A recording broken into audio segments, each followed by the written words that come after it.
Jadi menerangkan tauhid itu pakai gambar. Gambarnya keliru sekali lah kalau dalam orang seni mesti ngelihat nggak seni itu.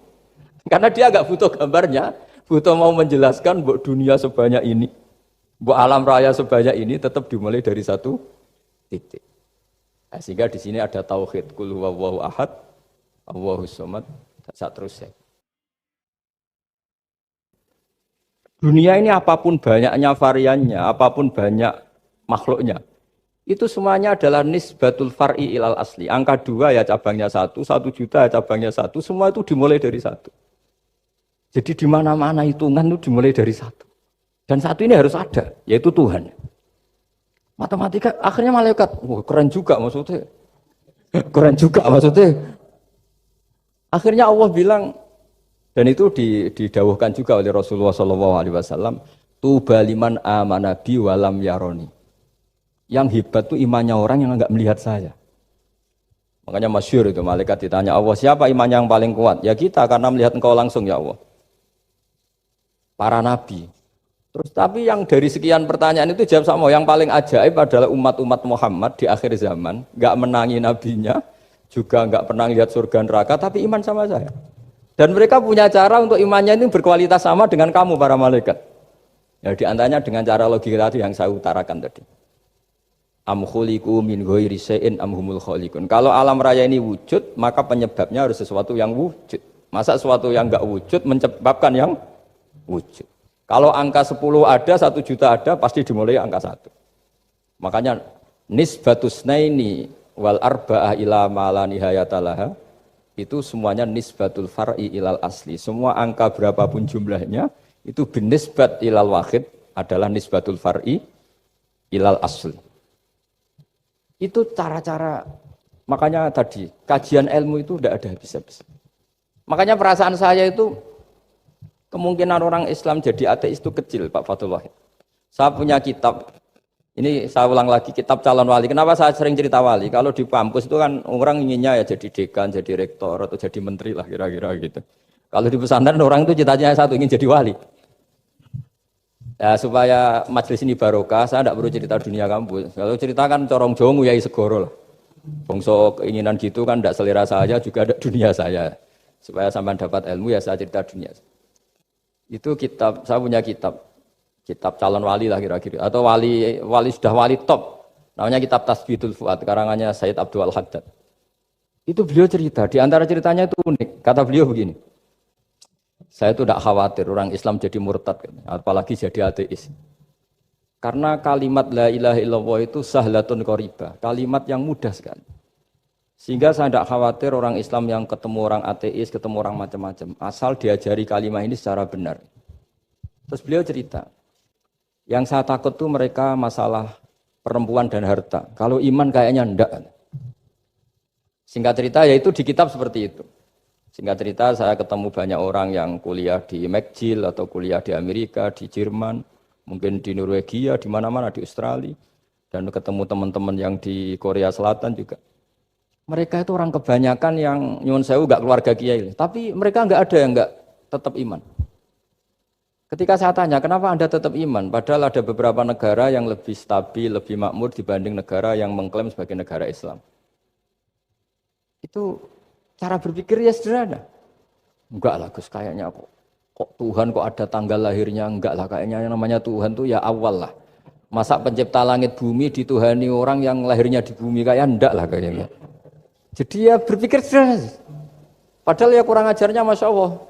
Anak ini ya dugem ya macam-macam. Tapi kalau ditanya disuruh yang lain nggak mau dia. Enggak lah, kayak yang benar tetap Islam. Karena kalimat ini, yaitu tadi eksistensi Tuhan, tadi eksistensi Allah itu.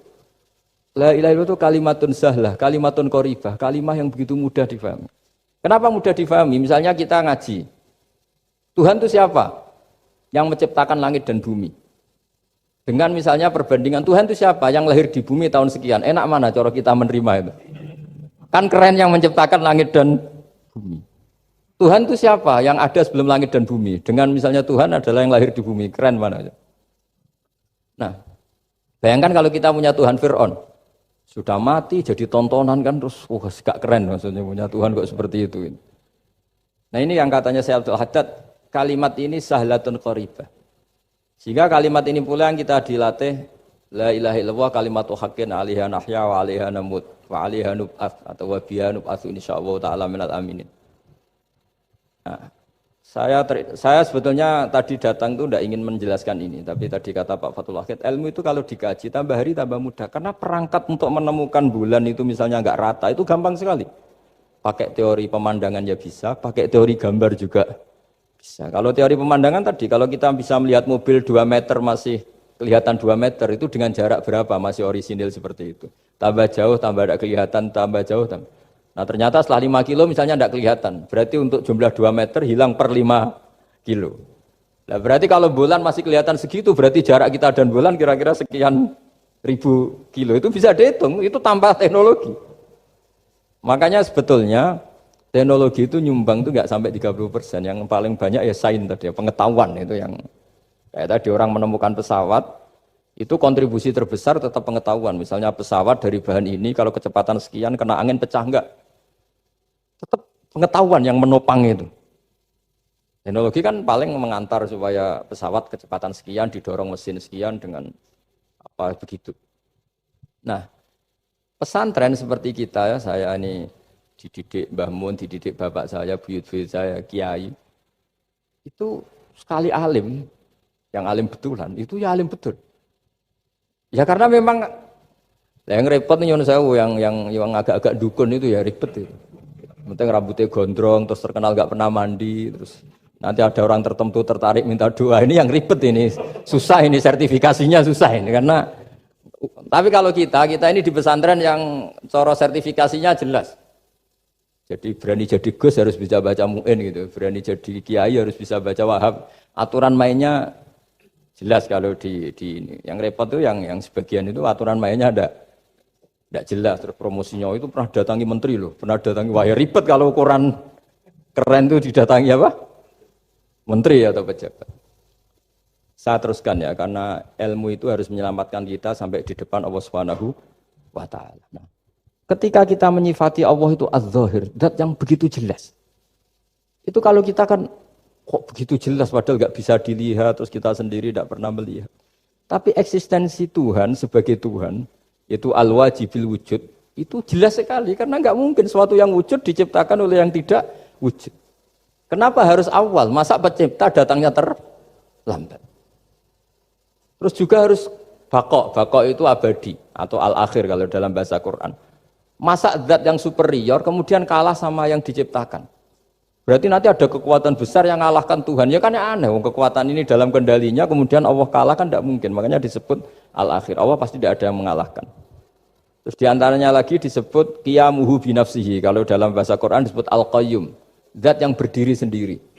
Enggak boleh Tuhan butuh yang lain. Kalau butuh yang lain berarti bergantung pada yang lain. Dan enggak usah jadi Tuhan lah kalau masih butuh yang lain.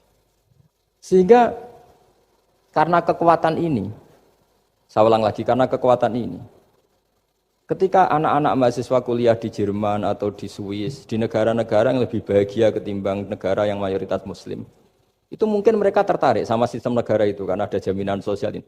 Tapi nggak pernah tertarik sama Tuhannya negara itu. Karena dihitung-hitung tadi Tuhannya mesti keren kita gitu. Jadi, nah ini cerita ke saya Abdul Haddad. Kata saya Abdul Haddad, kamu tidak usah khawatir lah umat Islam murtad atau jadi ateis gitu. Karena penjelasan tauhid Islam itu begitu jelas. Jadi by design manusia itu pasti nerima tauhid kira-kira gitu. Jadi ini pentingnya adz-dzahir. Jadi Allah itu begitu apa? Jelas. Tapi Allah juga mensifati dirinya al-batin. Nah, al-batin itu enggak mudah dikenali. Kenapa? Karena tubuh kita desainnya ini profan. Tubuh kita tidak sempurna, rentan. Nah, tentu sesuatu yang enggak sempurna ini tidak bisa melihat zat yang super apa? Sempurna. Kita bisa rusak sementara Allah tidak. Nah, karena alasannya tubuh kita ini didesain untuk rusak, maka di surga itu keyakinan para ulama orang bisa melihat Allah karena desain tubuhnya sudah dirubah dari desain profan menjadi keabadian. Sehingga di sini terus ada kelayakan melihat. Itu pun tetap min ghairi kaifin walan hisorin, tetap ya bisa melihat tapi corong Jawa itu kecelok melihat tapi tidak sampai paham. Karena bagaimanapun Allah itu la tudrikul absor wa huwa yudrikul absar. Bagaimanapun Allah itu laisa kamitslihi syai'un, tidak ada padanannya. Jadi makanya Allah punya sisi adz-dzahir bisa dikenali sekali. Kenapa? Ya tadi nisbatus naini wal arba'ah ila ma la nihayatalaha itu nisbatul far'i ilal asli. Saya punya kitab Pak Fathul Wahid, diajar Mbah Mun dulu, kitab Al-Husunul Hamidiyah. Itu yang ngarang itu ya kayak kelihatan ngawur, tapi ngawurnya orang alim. Jadi di situ ada gambar, gambarnya itu enggak jelas. Mungkin pengarangnya juga enggak bisa gambar kayaknya. Wah bulat, benang bulat ada, gambar gunung ada, gambar yang tambah ngawur ya banyak sekali. Gambarnya itu enggak ada yang jelas. Tapi dari enggak jelas itu beliau bilang gini, gambar yang bulat ini, yang enggak jelas ini, tetap kamu punya rumus kan, itu dimulai dari satu titik. Mbok gambar gedung tingkat 5, mbok gambar hutan ada harimaunya, tetap dimulai dari satu titik. Ya alam raya ya seperti itu, mbok ada Mars, cek mau ada Jupiter, kayak tetap dimulai dari situ titik. Nah ini namanya nuqtatul wujud, titik kewujudan, yaitu Allah Subhanahu wa Ta'ala. Sehingga ketika kita ngaji, ketika di pesantren dulu, penjelasannya adalah Al-Quran maknanya dipadatkan di Fatihah, Fatihah dipadatkan di Bismillah, katanya Bismillah dipadatkan di titiknya Ba. Nah titik Ba ini dianggap titik awal wujud, bi kana makana wa bi yakunu mayakun. Kira-kira Allah mentitahkan karena saya semuanya yang ada, dan karena saya yang mau ada bisa saya adakan. Itu sirinya lah. Jadi menerangkan tauhid itu pakai gambar. Gambarnya keliru sekali lah kalau dalam orang seni mesti ngelihat nggak seni itu. Karena dia nggak butuh gambarnya, butuh mau menjelaskan buat dunia sebanyak ini, buat alam raya sebanyak ini tetap dimulai dari satu titik. Nah, sehingga di sini ada tauhid qul huwallahu ahad, Allahus samad, seterusnya. Nah, saya mohon lewat penjelasan ini ya, baik orang yang ahli teknik. Nah, saya mohon lewat penjelasan ini ya, baik orang yang ahli teknik maupun ahli medis, ahli apa saja, tolong latihlah memberi penjelasan yang mudah. Sehingga agama ini mudah dicerna. Sehingga kalau ini dijelaskan cara mudah beragama itu jadi gampang. Makanya ciri utama agamanya orang-orang baik itu satu. Man radiya billahi robba. Radiya itu senang banget. Kenapa senang banget? Karena memang agama ini nyaman, indah. Jadi datang dengan kebenaran yang mudah dicerna. Coba kalau agama ini datang dengan cara misalnya gini, kamu harus menuhankan ini. Dan kita tahu itu lahirnya di bumi. Kan ada yang ganjel. Kok Tuhan sama buminya dulu, buminya ini gimana ini? Kan pusing. Bu Anda profesor nggak bisa jawab itu. Tapi kalau Tuhan itu adalah yang ada sebelum langit dan bumi kan, ya iyalah masa Tuhan terlambat datangnya kan, terus enak gitu loh menerimanya itu. Makanya di antara kekalahan Fir'aun berdebat, ya Nabi Musa ya Nabi lah, juga proses ya. Nabi Musa ketika ditanya Fir'aun, wama Rabbul Alamin, Tuhan kamu itu siapa? Jawabnya Nabi Musa, Rabbus samawati wal ardi, yang menuhani langit dan bumi. Itu Fir'aun masih bisa ngeles. Saya jalan-jalan kemana-mana, yang dituhankan saya, berarti yang Tuhan ya saya dong. Ma'alim tulakum min ilahin apa? Ghairi, kata Fir'aun. Soal Tuhan kamu di langit, begini kata Fir'aun. Haman dipanggil, Haman bikinkan piramida yang paling tinggi, saya ingin melihat Tuhannya Musa. Musa bingung kan? Padahal kalau naik piramida nanti Fir'aun pun tidak bisa melihat Allah kan? Wong yang Nabi yang kiai aja gak bisa melihat, apalagi Fir'aun. Padahal celakanya ketika dia tidak melihat Allah, dia akan mengatakan Allah itu tidak ada, ribet kan? Itu penjelasan tentang Tuhan ini sebetulnya sudah absolut lah. Rabbus samawati wal ardi, Tuhannya langit dan bumi. Tapi itu gak ngefek, di perdebatan gak ngefek. Yang ngefek adalah ketika Musa bilang gini, Rabbukum wa rabbu abaikumul awwalin. Sing nuhani buyutem. Wah kaget pengawal-pengawalnya langsung do iman meskipun secara siron, secara rahasia. Iya, nah, Quran pangeran berarti buyute ra di pangeran. Kan pangerane putune berarti buyute wah ribet kan? Ya kalau Fir'aun Tuhan, bapaknya tambah Tuhan kan, mbahnya buyutnya. Akhirnya kata pengawal Fir'aun, geblek tenan Fir'aun. Artinya apa? Kadang argumentasi yang sudah benar, yaitu Tuhannya langit dan bumi kan ya benar lah.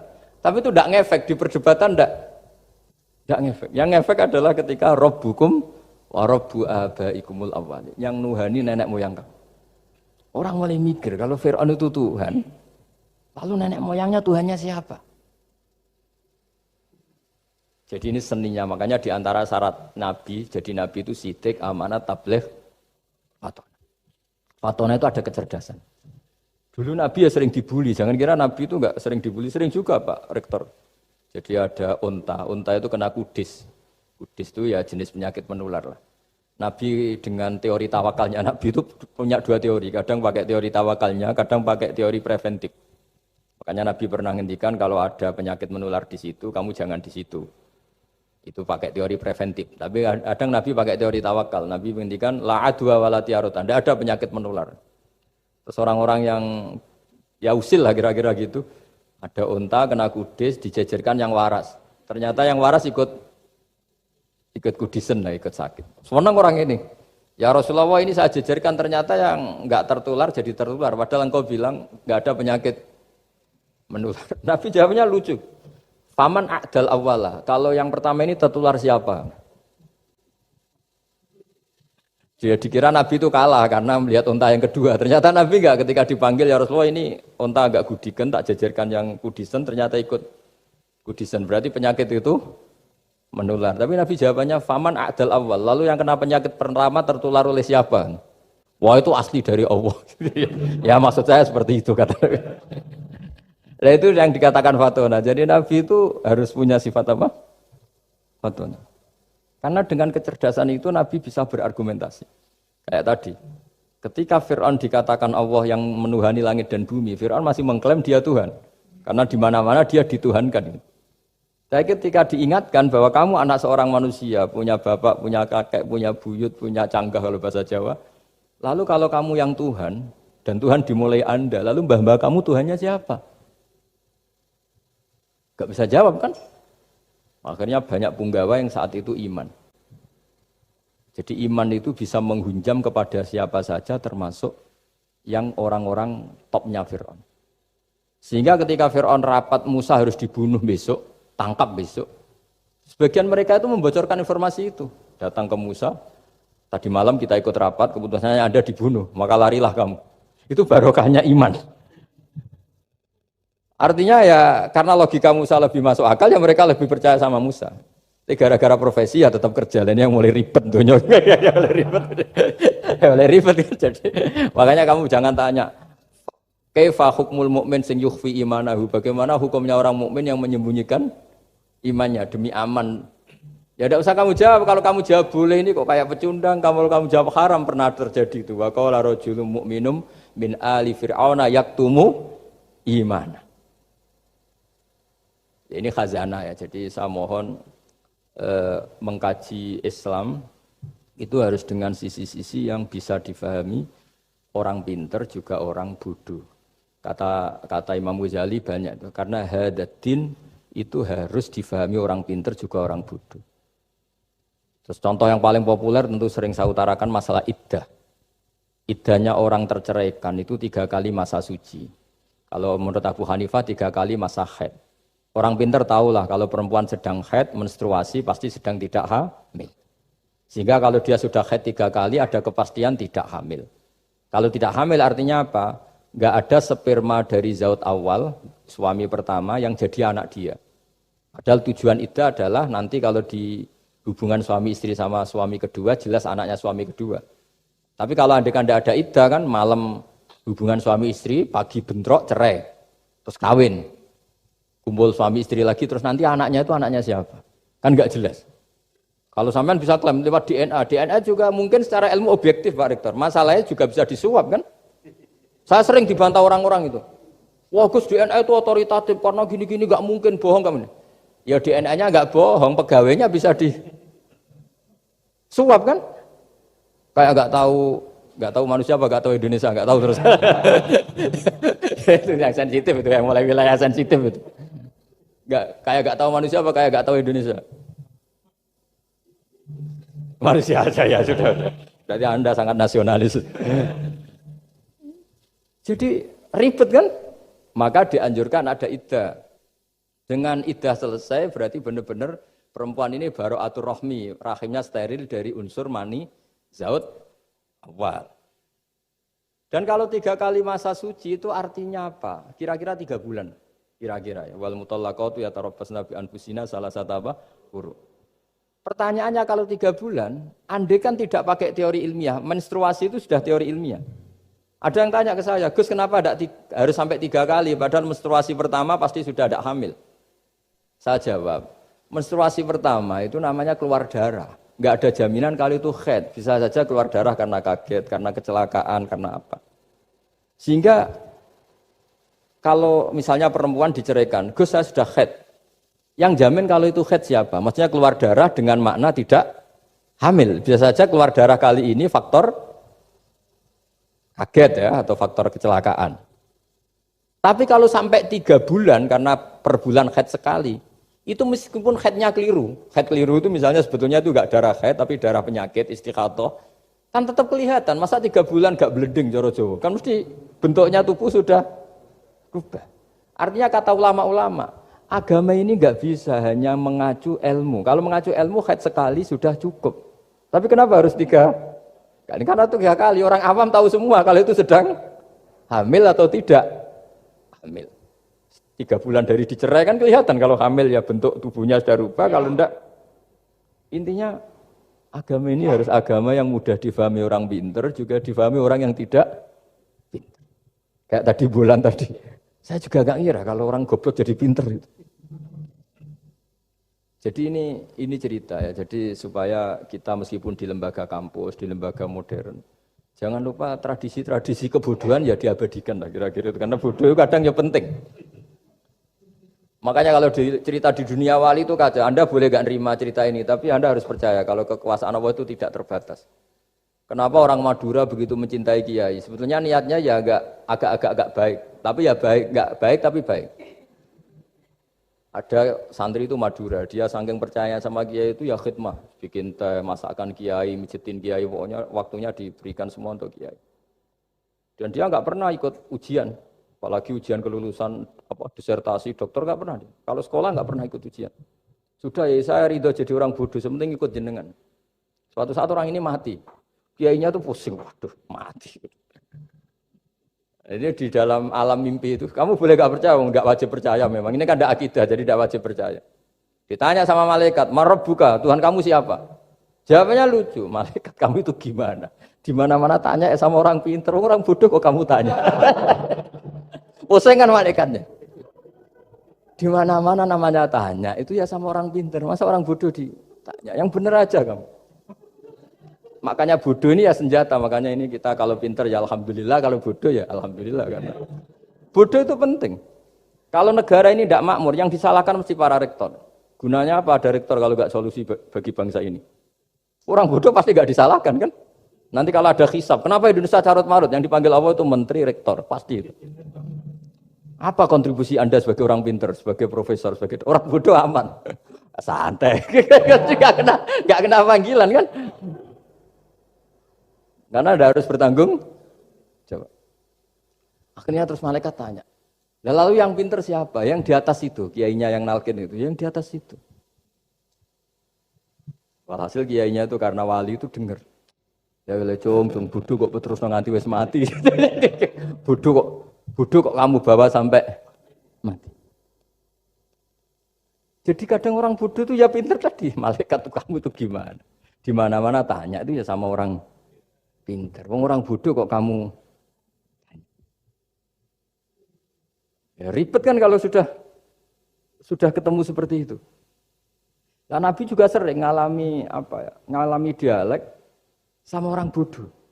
Kadang Nabi yang ngalah, kadang logikanya orang bodoh itu lebih gampang. Itu ada orang pencari dop itu semacam kayak biawak ya.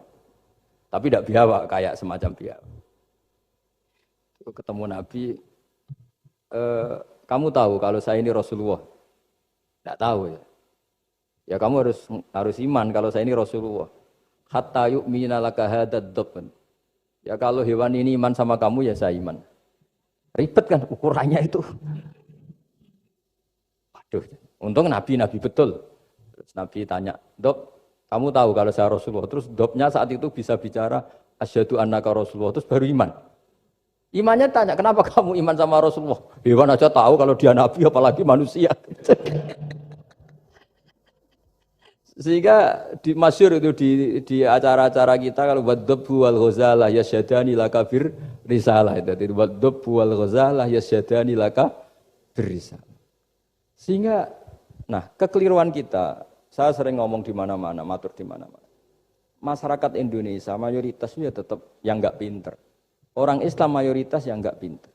Lalu orang enggak pinter ini diabaikan sehingga mereka enggak jadi energi yang luar biasa untuk mengawal Islam atau mengawal Indonesia. Itu keliru menurut saya. Menurut saya orang-orang yang enggak pinter pun itu punya nurani. Zaman kita dijajah Belanda, itu tidak semua orang rektor, tidak semua orang profesor, tidak semua orang kiai, tidak semua orang alim. Mereka orang-orang yang enggak terpelajar, tapi tetap tahu caranya melawan apa? Belanda, melawan penjajah. Karena tadi manusia ini diciptakan itu sudah punya pengetahuan. Seperti mukadimah dibaca Pak Rektor, Iqra wa rabbukal akram alladzi 'allama bil qalam 'allamal insana ma lam ya'lam. Jadi bawaan manusia itu akan tahu untuk sesuatu yang perlu diketahui meskipun dia orang bodoh. Saya ulang lagi, meskipun mereka orang apa? Ya, di sini ini Islam datang yastawi fistifadatiha fistifadati syariah ar-rijalu wasibyan, bahwa ukuran kebenaran itu adalah siapapun mudah tahu. Bahwa angka 2, angka 3, angka 5 itu adalah far'ul wahid, cabang dari angka 1. Fal aslu huwal wahid, yang asli adalah angka 1. Dan 1 ini harus 1. 0, itu ditemukan untuk setelah ada angka 1, jangan keliru kamu. Tanpa ada angka 1 tidak ada 0, 0 ada gunanya kalau ada 01. Misalnya ada orang bilang, tapi kan ada 0,5, tetap saja harus ada angka 1, nggak bisa. Kamu bayangkan 0,5 kan karena ada 1. Artinya apa? Kamu bilang separuh dari 1. Tapi itu pun karena sudah ditemukan aja. Makanya kalau dalam matematika Arab, mungkin di sini banyak orang eksak. Kalau matematika Arab itu mudah sekali Pak. Orang Arab itu nggak mau bilang 2,5. Misalnya zakatnya tijarah itu 2,5. Itu kan kalau kita zaman SD kan garap porogapit. Itu orang Arab nggak mau. Saya pernah cepet-cepetan garap matematika, yang ahli matematika sama saya, itu cepet saya. Karena saya pakai matematika bodoh. Justru itu gampang. Kalau orang Arab cara berpikir gini, kalau bilang 2,5 itu rubu'ul usur. Apa? Rubu'ul usur. Dari rubu'ul usur gini, 1/4 dari 1/10. Jadi misalnya 100 1/10-nya berapa? 10. Setelah 10, 1/4-nya berapa? 2,5. Jadi bertahap, rubu'ul usur. Sehingga misalnya gitu, 1 juta kan angkanya nolnya kan 6. Kalau kamu porogapit 2,5 kan keweselan dia porogapit. Kalau orang Arab gampang, 1 juta 1/10-nya berapa?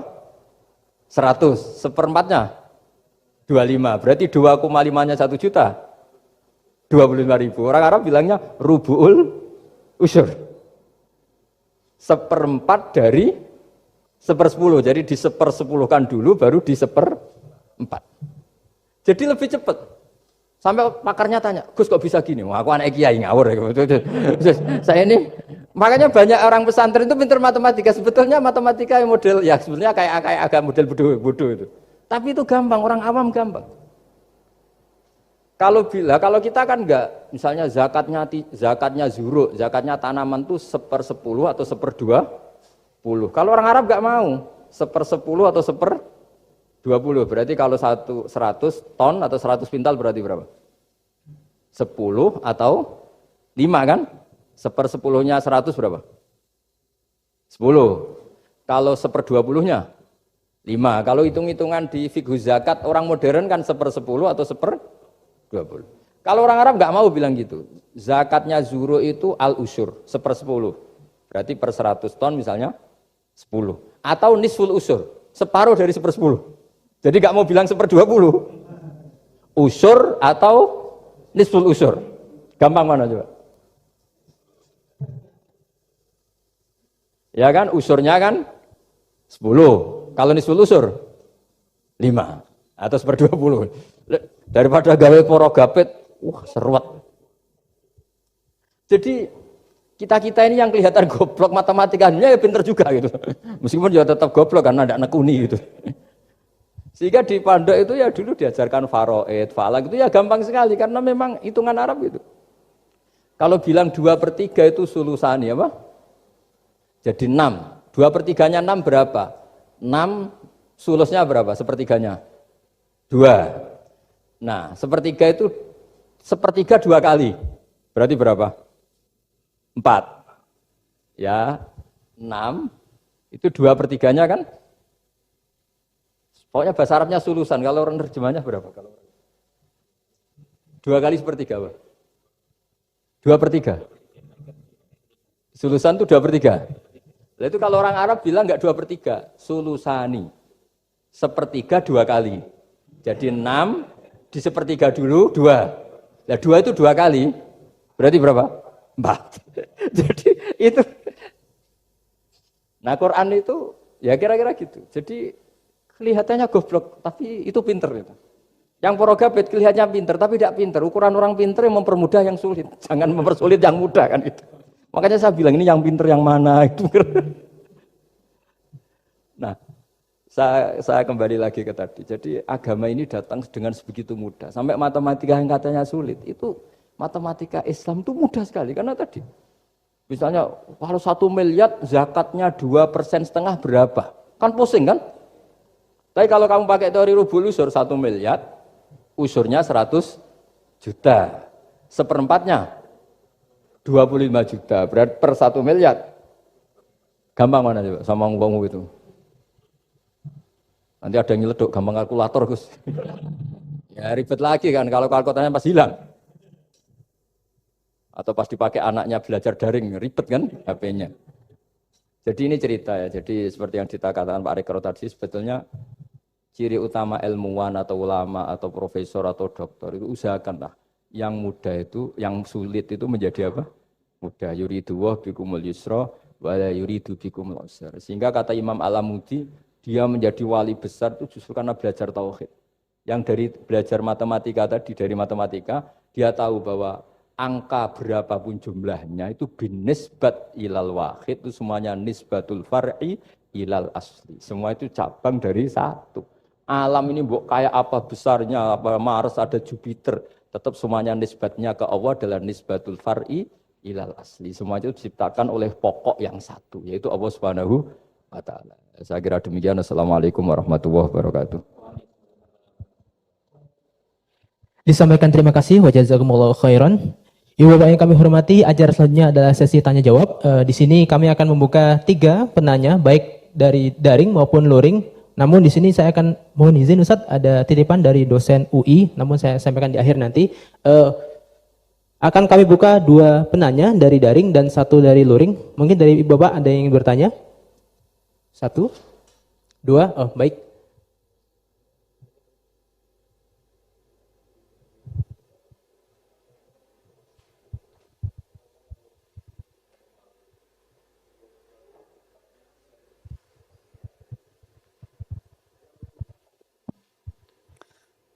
Assalamualaikum warahmatullahi wabarakatuh. Mohon berkenan Gus, saya mau bertanya karena saya bodoh akan bertanya kepada yang pintar ini, biar nggak disalahkan. Mana ya langsung ke pertanyaan, lebih penting mana antara pintar dengan cerdas? Karena ada anekdot Madura itu. Karena orang Madura kan terkenal anekdotnya ya. Pada suatu saat di sekolah SD itu ada upacara, kemudian ada di anekdot itu ada menteri yang menanyakan kepada salah satu guru bahwa tiang bendera ini berapa tingginya. Oleh guru itu manggil murid untuk naik ke tiang bendera itu untuk mengukur tingginya tiang bendera itu. Kemudian sama seorang pejabat itu ditegur, kenapa susah-susah dinaikin tiang bendera itu? Enggak ditidurkan aja biar tidak mengundang bahaya. Dijawab oleh seorang guru tadi, lah tadi Bapak kan menanyakan tingginya tiang bendera. Kalau ditidurkan itu bukan tingginya, tapi panjangnya. Nah, ini itu kan panjangnya bukan tingginya. Jadi kalau menanyakan tingginya maka harus dinaikkan dulu, diukur ke atas. Nah itu terkait dengan anekdot itu, saya bertanya itu ya penting mana atau lebih utama mana antara pintar dengan cerdas. Terima kasih Gus. Ini karena pertanyaannya anekdot, saya jawabnya juga anekdot. Itu kalau kita di pesantren itu gudangnya, itu kan biasanya korbannya orang Madura, tuh kasihan juga sama orang Madura. Itu kalau mereka ketangkep polisi ditanya, sudah tahu ini pelanggaran, tahu Pak? Kenapa tetap melanggar? Gak tahu Bapak di situ sih. Jadi itu kan cerminan pikiran kita semua. Kalau gak melanggar itu bukan karena takut aturan, takut ketangkep polisi. Sudah tahu kalau pelanggaran, tahu Pak? Kenapa melanggar? Gak tahu Bapak di situ. Ribet kan? Nah, tapi sebetulnya jawaban dari pertanyaan jenengan itu ya sebenarnya Anda pasti tahu lah. Ini kan antara cerdas dan pinter itu mungkin ya pinter itu ya cerdas, cerdas ya pinter. Yang jelas mengetahui sesuatu yang semestinya itu ya kecerdasan, dan mengetahui itu ya namanya pinter gitu. Cuma tadi yang menterinya memang tanyanya ketinggian, di mana-mana yang bentuk tinggi itu ya begini gitu kan. Kalau begini orang sudah bilang bentuk panjang gitu. Jadi ya dalam hal ini ya pinter dan cerdas anak SD tadi yang naik tadi. Karena ya tetap dia memang benar-benar ngukur ketinggian itu, bukan kedataran. Nanti lama-lama ini bukan panjang Pak, tiduran. Tapi itu memang di beberapa dunia wali itu dunia yang memanfaatkan kepintaran dan kecerdasan. Misalnya banyak wali yang ibadahnya itu biasa. Ditanya, kenapa kamu ibadahnya biasa? Loh, Allah itu enggak diuntungkan oleh ibadah saya. Ya sudah, saya ibadah standar saja lah yang wajib-wajib. Makanya di dunia wali itu lebih ngeri guyonannya. Ada seorang wali doa di multazam, ya Allah ampuni dosa saya, ampuni, dan ini tempat mustajab, saya berdoa supaya saya tidak dosa lagi. Itu jawabannya unik. Kalau orang tidak dosa, sifat ghafur saya nganggur nanti. Jadi saya ini ghafur itu pemaaf. Kalau nggak ada yang salah, lalu ini gimana ini? Nggak ada objeknya lah kira-kira gitu. Jadi hubungan wali dengan Tuhan dulu itu ya asik, karena ya memang agama ini datang dengan keasikan. Makanya disebut halawatal iman. Halawah itu nyaman, indah. Makanya Nabi itu kalau mensifati sholat, wa qurratu aini fi sholat, nyaman saya ketika sholat, karena Allah itu jamil, Allah itu indah, sehingga ya nyaman. Lalu saya itu kalau mikir mati itu Pak Rektor itu ya takut kadang-kadang, wah dikubur terus ditinggalkan gitu, ribet kan. Tapi kalau setelah saya ngenangen, dulu ketika saya janin di perut ibu ya nggak tahu cara hidup, ternyata saya hidup dengan cara yang saya nggak tahu. Wong bisnis agak bisa, kerja agak bisa. Kamu ketika jadi janin kan sudah ada nyawanya, sudah hidup. Kamu bisa ngelola hidup kamu di situ. Tidak bisa kan? Ternyata bisa hidup. Makanya Allah mengingatkan wa id antum ajinnatun fi butuni ummahatikum. Kalau kamu janggal hidup kamu di kuburan, apa kamu tidak pernah hidup di kuburan? Yaitu ketika kita masih janin di perut ibu. Kalau ibu kamu senang renang, ribet kan, sudah dalam perut, orangnya renang lagi. Udah gitu. Kadang-kadang ibu kamu sembrono, sudah ada janin masih goreng-goreng. Kalau kepeletihan gimana itu? Tapi Allah tahu cara ngelola kehidupan kita zaman masih apa? Ya kita hidup, ya ada bayi yang gendut, bahkan sampai disesar karena saking gendutnya. Wah itu bayi tauhidnya tinggi, sudah tahu kalau yang ngurusi Allah, dapat saja dia sampai gendut. Ya artinya kalau sedang lihat itu ya sudahlah. Zaman saya hidup ketika janin ya tidak tahu caranya hidup, ternyata ya hidup. Ketika kita jadi zigot, jadi apa, masih mani, masih sperma, nggak tahu caranya jadi orang, ya tahu-tahu jadi orang. Kita nggak tahu kenapa mani yang gitu ada jadi rambut, hidung, jadi macam-macam. Setelah besar ya tahu proposal, tahu bulat, macam-macam. Wah. Makanya kalau kiai itu pinter anekdot. Saya pernah disewani istri Pak Rektor, melarat sekali, melarat betul. Melarat jelek, kebetulan yang tanya saya itu jelek. Wah beneran ya kata saya. Istri perempuan, Gus suami saya itu miskin Gus, doain kaya Gus, supaya hidup saya itu enak. Terus tak guyoni. Nanti kalau suami kami kaya, pertama yang dievaluasi, rumah Gus ganti, ya rumah diganti, mobil diganti, lama-lama yang diganti kamu. Karena apa? Rumah sudah bagus, mobil sudah bagus, yang nggak bagus itu kamu. Pasti diganti, tak jamin itu kata saya itu. Terus dia bilang, ya udah nggak usah Gus. Jadi karena saya ini ya mikir, saya ini kiai kan jaga image, sampai saya doakan tidak mandi kan jatuh. Ya sudah mendingan itu. Mendingan tak kasih pengertian itu. Kalau suami kamu sudah kain, kamu ganti apa? Rumah kan, terus mobil kan. Lama-lama yang dievaluasi apa? Oh kamu pasti istri kan. Jangan-jangan trennya orang kaya kan gitu kan. Trennya orang kaya kan ya gitulah. Terus dia udah nggak usah. Jadi artinya itu kecerdasan. Kiai gitu itu kecerdasan. Karena kalau doa tidak mesti mustajab juga kan. Kiai top gitu, doanya ngobos juga kan, ribet kan. Akhirnya ya sudah gitu aja. Ya saya kira demikian. Tes. Bismillah. Assalamualaikum warahmatullahi wabarakatuh. Gus, saya yang bertanya, tadi Antum sempat membahas tentang sifat-sifat Allah yang sempurna. Beberapa hari yang lalu ada teman saya yang tanya ke saya, Mbak Nafilah, kebetulan anak ini memang baru hijrah gitu ya, baru belajar Al-Quran, baru baca-baca. Dia tanya, Mbak Nafilah, Allah itu boleh nggak disifati sama sifat yang mohon maaf kurang baik seperti makar, penipu atau yang lain, karena Allah kan sangat sempurna. Dan dia kebetulan waktu itu dia lagi menyebutkan ayatnya ke saya yang wayamkurullah gitu. Ya, wa makarullah wallahu khairul makirin. Wa hum la yash'urun. Nah, di situ dan di surat Al-Anfal juga ada ayat yang tentang Allah itu sebaik-baiknya tipu daya gitu, mempunyai tipu daya yang sebaik-baiknya. Nah itu kan menunjukkan kalau Allah itu punya sifat tipu daya. Jadi dia waktu itu agak ngotot ke saya, berarti Allah juga bisa dong disifatin sama sifat yang jelek-jelek yang seperti itu Mbak Nafila gitu katanya. Menurut Antum itu gimana? Saya juga masih belum jawab sampai sekarang pertanyaannya teman saya itu, karena saya masih bingung gitu. Jadi saya tanya sama Gus gitu, mungkin ada pencerahan gitu buat saya menjawab gitu. Terima kasih. Assalamualaikum warahmatullahi wabarakatuh. Itu begini ya, jawab seperti itu rileks saja. Yang jelas jenengan harus terima kasih sama yang tanya, nganggap jenengan pinter itu. Sampai tanya itu berarti nganggap jenengan pinter. Itu satu prestasi itu, orang nggak semua orang ditanya itu. Itu begini ya kalau dalam ilmu balaghah. Makanya saya ini kan pengajar ya, pengajar fikih juga pengajar balaghah, juga pengajar tasawuf, pengajar mantek. Kalau di pesantren kan memang semua itu diajarkan Pak Fatullah. Ini juga dulu mondok di buyut-buyut saya di Kudus itu, di pondok tertua di Kudus buyut saya.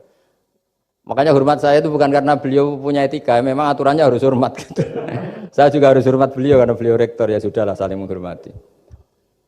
Bapak itu kalau sama penanya itu hormat ditanya, dia sudah sopan. Jadi kita harus menghormati orang sopan. Yang tanya hormat ke kita karena kita dianggap alim, kita hormat sama penanya karena orang sopan. Mau tanya itu juga gengsi loh. Masa dokter tanya itu kan ribet kan? Saya kemarin ditawani di Unisula, masuk dikasih dokter honoris causa. Kenapa Gus gak mau? Saya takut kalau masuk neraka, masa dokter masuk neraka kata saya. Kan ya tidak lucu juga itu. Akhirnya dokter-dokter itu, iya Gus saya udah pernah kepikiran. Akhirnya mereka terus mau udah takwa, udah Gus kita harus takwa, kan malu dokter kok masuk neraka. Oh begini jawabnya ya. Semua ilmu itu harus kita pelajari karena melihat sisi ekstrimnya, sisi buruknya. Ya saya ulang lagi ya. Ilmu itu harus Anda pelajari karena melihat sisi ekstrimnya, sisi buruknya kalau kita tidak tahu. Sehingga dengan cara itu kita tahu secara serius. Misalnya nikah sekali gak sah kategorinya zina. Kenapa anak angkat dilarang oleh Islam? Saya ulang, kenapa anak angkat dilarang oleh Islam? Kalau mau baik-baik saja tapi gak perlu ada anak angkat. Kenapa? Sekali perempuan ini tadi ditulis misalnya binti Fathul Wahid, binti Bahauddin. Itu nanti di KUA itu dikira itu walinya. Padahal hakikatnya tidak walinya. Maka enggak. Nah, ketika ini menikahkan, nikahnya sah enggak? Enggak kan? Karena dinikahkan oleh orang yang hakikatnya tidak walinya, itu satu. Sisi ekstrim kedua adalah ini nyata pernah terjadi. Anak ini kuliah terus pacaran. Ternyata pacaran sama kakak kandungnya. Jadi itu ceritanya ada anak dari Bojonegoro tipe anak angkat sama orang Jakarta. Singkat cerita sama-sama dewasa kuliah. Sampai pacaran, sampai mau kawin. Nah, pas mau kawin itu yang lamar adalah Pak D-nya. Pak D yang Bojonegoro datang ke Jakarta. Terus dia ngetik, ini kok rumah yang dulu saya titipin ponakan saya. Ternyata itu adik kandung. Karena si adiknya tadi pakai binti langsung yang Jakarta. Sehingga anak Bojonegoro perasaannya pacaran sama anak Jakarta. Nah, di sini kelihatan betapa hebatnya Islam ketika benar-benar melarang anak angkat dengan makna menasabkan. Kalau dengan makna kasih sayang nggak apa-apa ya, tapi kalau dengan makna menasabkan nggak boleh. Paham ya? Karena ada sisi ekstrim nanti bahayanya tadi. Terus, nah ilmu balaghah juga gitu. Di antara ilmu sisi ekstrimnya ilmu balaghah adalah kalau kamu tidak memahami balaghah, maka kamu akan mengatakan Quran ini bohong. Karena kamu tidak tahu tasbih itu apa. Terus misalnya gini, Allah memaklumatkan di Quran bahwa orang kafir itu sumum bukmun umyun. Sumun artinya itu budak, apa tuli. Bukmun artinya bisu. Umyun artinya buta. Itu kalau kamu nggak ngerti balaghah, maka faktanya apa? Ternyata orang kafir tidak tuli, tidak bisu, tidak buta. Tapi kalau kamu ngerti balaghah akan tahu ini tasbih yang baligh, perumpamaan yang sempurna, kesusastraan. Jadi kalau orang muji Nabi itu nggak boleh bilang anta kasamsi, itu kurang keren. Kamu ibarat matahari kurang keren. Kafnya dibuang, anta samsun, anta badrun. Kamu matahari, kamu rembulan.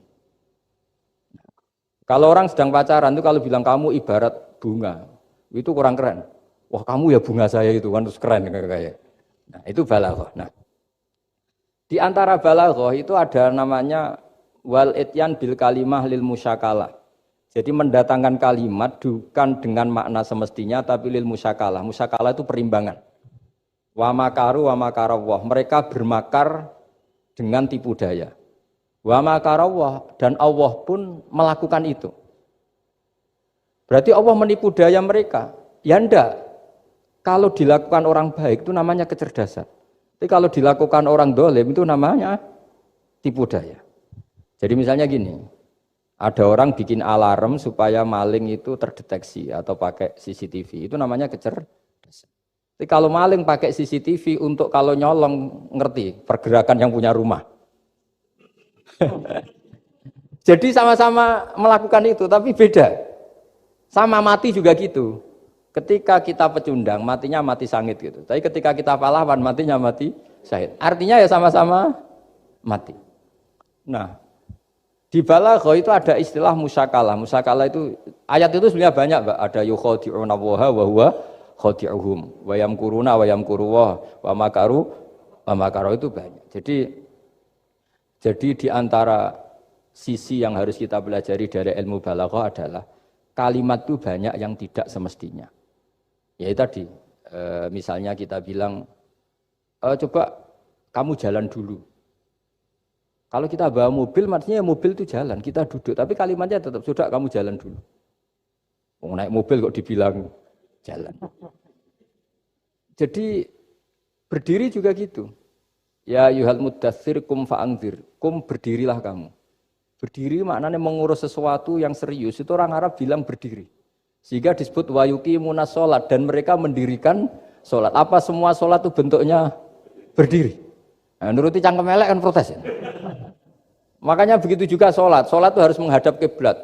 Yang benar aja. Kalau pas sujud menghadap apa coba? Menghadap tanah kan? Jadi kalau nurutin bahasa ini nggak ada yang benar gitu. Maka berhati-hatilah dalam bahasa. Karena bahasa itu nggak jelas.